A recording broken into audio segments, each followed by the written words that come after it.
All right, back here on Sports 1140 KHTK, Jason Ross, Doug Christie, and it's an absolute pleasure to now be talking with the new television voice of the Sacramento Kings, the guy who's going to be carrying Doug Christie for 3 hours a night. Yeah.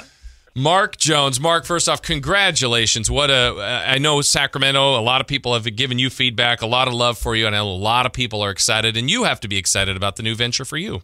Man, I'm really, Jason, overwhelmed by the response and overwhelmed by the outpouring of love and the reception level that I've gotten from the Sacramento Kings family and the Sacramento Kings community and the city of Sacramento and beyond. It's been really an eye-opener. I'm really grateful and makes me even more amped and excited to get ready to start the NBA season on December the 22nd. And I think you had it backwards, man. I'm going to need a forklift, okay, to carry Doug Christie. Not the other way around. That's right. Look, your boy a little overweight. Just saying. Yeah, man. Doug's the man. Doug is the man. Yeah, man. I'm just trying to catch his vapors right now. That's all. That's easy right there. So South Florida, it's been a number of years, has been home. What does the family and everybody say about moving out to Northern California?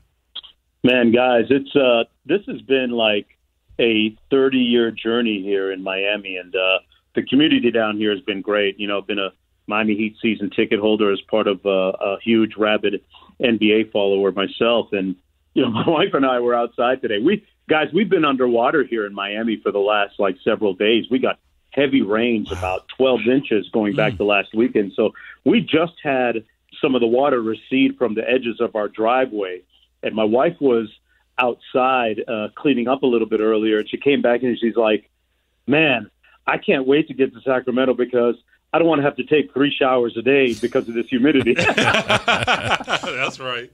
For sure. That's one thing that we're not going to miss is the humidity. But no, they've been great down here, and you know, you find that in the NBA community and fraternity that basketball is basketball, and they're real happy for our journey heading out west. Well, as we talk with Mark Jones, new TV voice of the Sacramento Kings, and people have seen you, Doug, and I have seen you. Doug's known you for years. I've watched your work for years. Doug and I were talking about, I don't know, every weekend we'll come up and go, hey, Mark was just doing the Memphis game, SEC game last week. Your schedule is crazy, but how have you been able to navigate it for really successfully for all these years? Man, you know what? It's just a matter of being buttoned up, you know, just knowing what your schedule is, knowing what your flight is. Set that alarm on your iPhone in the morning and hope that it goes off in time, and head to the arena, head to practice, head to shoot around, head back to the hotel, get your notes printed up, and get to the gym, call the game, and it becomes clockwork after a while. Being busy is a good thing, you know, because sitting around sometimes isn't that much fun.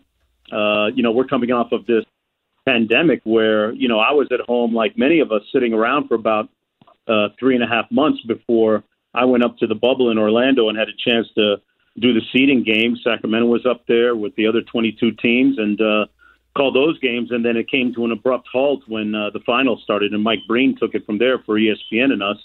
But I'm ready to go, man. I'm ready to go. It's been fun, but you know, being busy is a good thing. I don't mind being able to you know, get up and go and get those early calls for practice and get going with this all. Mark, well, you got Paul Jones now that's on the mic in Toronto. We got Corey Joseph here. You are York University's finest.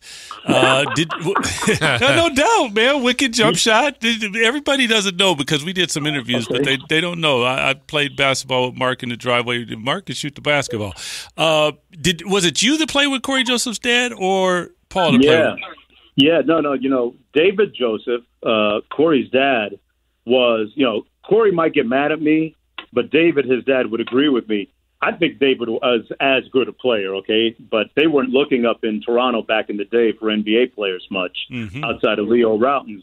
But no, Corey comes from fantastic basketball lineage and bloodlines because I played against his dad, David Joseph, who was a left-hander, had crazy bounce. I think, okay, when we see Corey, we have to ask him. I'm gonna let you ask him, Doug. Okay. Who is the better athlete, him or Pops?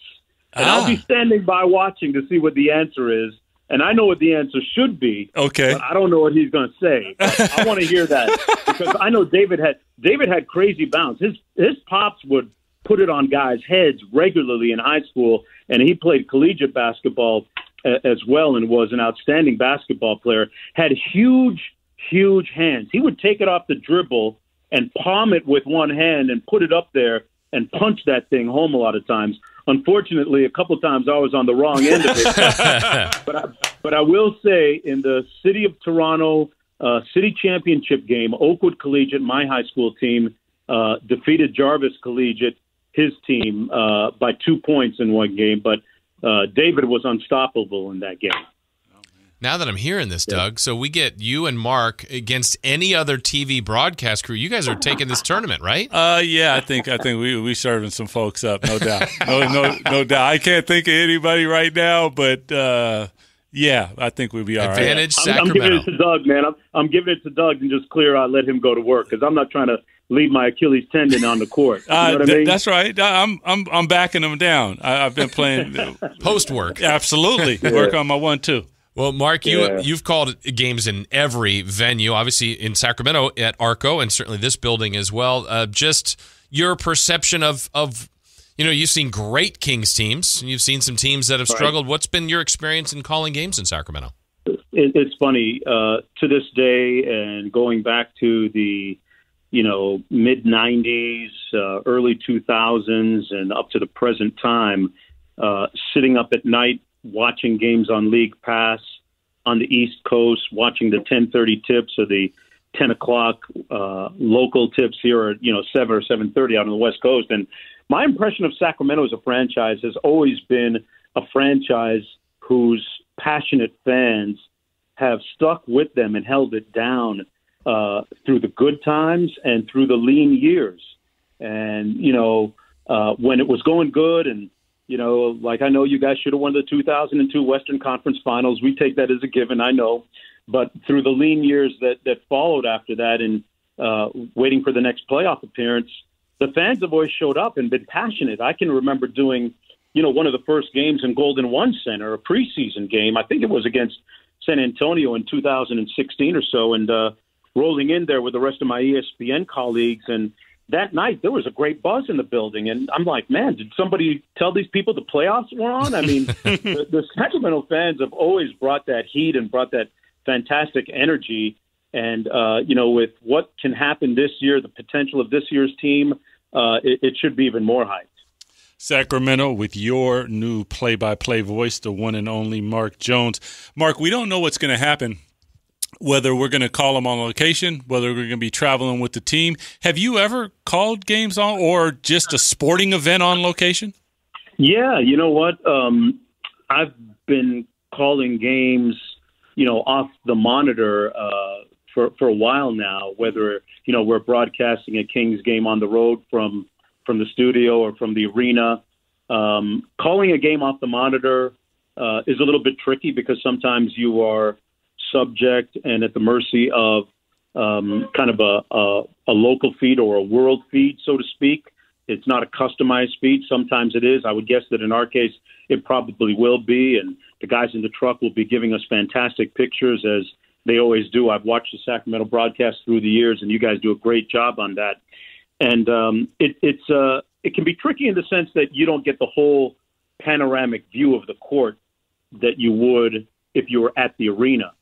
But given that, I think that over time you kind of get a sense for still what's happening, and you have just enough of a picture on your monitor to be able to call the game accurately. And, I think the thing that you have to do in that situation, guys, is it's better to be a little bit late than a lot wrong. So if it takes waiting an extra beat, if you're not actually at the arena to get it right, then it's worth it.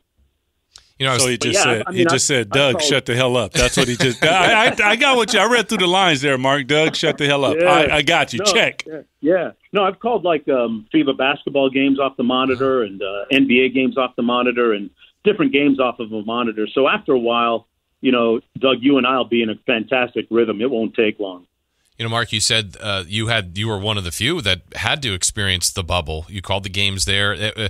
NBA wildly successful that they were able to pull that off, but just you personally to live that, what was not necessarily calling the games there, but just the bubble experience like? It was the hardest thing, I think, and I think this will go down as the league's and Adam Silver's greatest accomplishment, to get the 22 teams down there, to have the compliance level at an incredible high level to where everybody bought in, they followed the protocols, and they were able to start with 22 teams, 8 seeding games, playoffs, championship crowned, end of season, put a period on it. That was phenomenal, because I can tell you as a broadcaster down there, life was different. And I'll be honest, at times it felt, even as a broadcaster in the 2.5, close to 3 months that I was in Orlando, it felt like the walls were closing in on you. And I love basketball more than anybody, but you come back to the room after doing a game, and you're staring at the room service menu for the 40th time, and you're like, yeah, I'll have the salmon again. Pick up the phone, it's like, oh, Mr. Jones, it's okay, I know what you want. It gets to be very routine. And the great thing was just being at the 2 different arenas that held the games. On my spare time, I had a chance to get over and watch Sacramento play on one occasion. In between games, I was always, at one of the gyms watching some of the evening games when I wasn't working.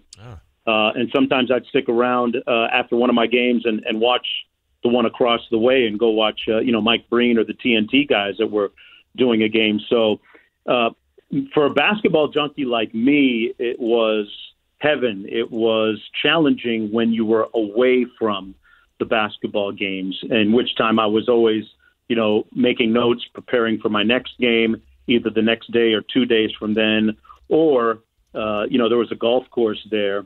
I would walk the golf course or get a workout in down at the gym, or go for a run on the property. And it was a good chance to kind of get in line with my mental health and some of my downtime, too. No doubt. With the new play-by-play voice for the Sacramento Kings, Mark Jones. Mark, last question for you. People say why, I say why not, because when they saw that you landed this job, or the Kings landed you, a lot of people are like, whoa, Mark's leaving a heck of a gig. When I say why Sacramento, you say what? I'd say Sacramento's a great franchise. I think it's a franchise that's chasing excellence. I think that from the top down, their philosophy on winning, their philosophy in life, their philosophy on inclusiveness and diversity and just positive vibrations is right in my wheelhouse, guys. I mean, I go back to that time when Vivek made that speech in 2018 in the wake of the killing of Stephon Clark. He took the microphone and spoke from the heart. And at that moment, I said, wow, that is a terrific franchise. If that's the way that they operate, if that's the way that they think, then if given the opportunity at some point, I'd love to do some work with them. And the job became available. And, with the help of, the people in the Kings organization and our conversations, it moved in a great direction. And I'm thrilled to be here right now, because Sacramento has winning on its mind. And it would be great to be associated with that. And I look forward to being a part of the chase.